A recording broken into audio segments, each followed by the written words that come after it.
আসসালামু আলাইকুম। বর্ষার কারণে আমরা ছাদ বাগানে অনেকেই সবগুলো গাছে আমরা সমানভাবে পরিচর্যা করতে পারি না বা খেয়াল রাখতে পারি না। আমি হঠাৎই আমার এই ছাদ বাগানে জামরুল গাছে তাকিয়ে দেখি কিছু ফুল বের হয়েছে, কিন্তু এই ফুলগুলো যদি সঠিকভাবে পরিচর্যা না করি তাহলে হয়তো এই ফুলগুলা ফুটবে ঠিকই, কিন্তু ফলগুলার গুণগত মান ভালো হবে না বা ফুলের যে গুণগত মান সেটাও ভালো হবে না। এর জন্য আমাদেরকে বেশ কিছু পরিচর্যা করতে হবে। বর্ষার কারণে আসলে এই গাছটার উপরে তেমন একটা যত্ন নেওয়া হয়নি। এখন যেহেতু বর্ষা শেষ, তাই আমাদের এই গাছের পরিচর্যা করতে হবে। সেটা হলো বর্ষার কারণে এই গাছগুলোর ভিতর দিয়ে এতই পরিমাণে চিকন চিকন ডাল বের হয়েছে, যেটা আমি উপর থেকে আমি পুরা গাছটাকে দেখতেই পারতেছি না। ভিতর পর্যন্ত আমার চোখ মানে যাওয়াটা অনেক মুশকিল।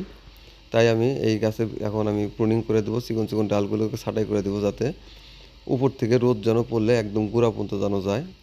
আর এই গাছটি বর্তমানে এতটাই ঝোপালো হয়েছে যে উপর থেকে আমি গাছের গোড়া পর্যন্ত দেখতে পারতেছি না। আপনারা এখন যে ডালগুলো দেখতেছেন চিকন চিকন ডাল, এই ডালগুলো শুধু গাছের পুষ্টি খাবে এবং এই পুষ্টিগুলো খেয়ে খেয়ে গাছকে দুর্বল করে ফেলবে, এবং এই যে ফুলগুলো এসেছে এই ফুলগুলোতেও পুষ্টির প্রয়োজন।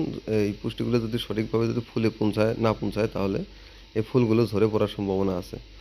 দেখুন চিকন চিকন যে ডালগুলো সেগুলা রোদ না পাওয়ার কারণে চিকন হয়ে আছে, এবং এখানে রোগ পোকামাকড়েরও আস্তে আস্তে বাসা বাঁধবে। তাই আমাদেরকে অবশ্যই এই ভিতরে যে চিকন ডালগুলো আছে সেগুলোকে কেটে দিতে হবে। এমনভাবে ছেটে দিতে হবে যাতে আলো বাতাস রোদ সবই যেন প্রতিটা ডালের গোড়ায় গোড়ায় যেন পৌঁছাতে পারে, এদিকে আমাদের খেয়াল করতে হবে। এটা যদি আমরা না করি তাহলে গাছে ফুল ফল হয়তো আসতে পারে ঠিকই, কিন্তু ফুল ফল ঝরে যাওয়ার সংখ্যা বেশি হবে এবং সাইজে ছোটো হবে। তাই আমাদেরকে বুঝতে হবে কোন ডালগুলো প্রয়োজন আর কোন ডালগুলো প্রয়োজন না। যে ডালগুলো প্রয়োজন না সেই ডালগুলোকে অবশ্যই ছেড়ে দিতে হবে। এই চিকন চিকন ডালগুলোতে কখনোই ফুল বা ফল আসবে না।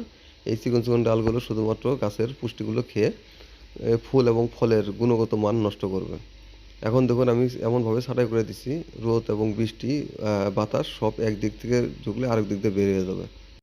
সাথে প্রয়োজন মতো গাছের গোড়াও পরিষ্কার করে দিতে হবে যাতে কোনো আগাছা না থাকে, এবং সাথে এই ফুল ফোটার আগে একটি কীটনাশক এবং সাথে যদি আপনারা একটু জৈব সার সাথে পটাশ সার যদি দিয়ে দিতে পারেন তাহলে গাছের ফুল ফলগুলো অনেক সুন্দর হবে এবং গুণগত মান ভালো থাকবে, সাইজে বড় হবে।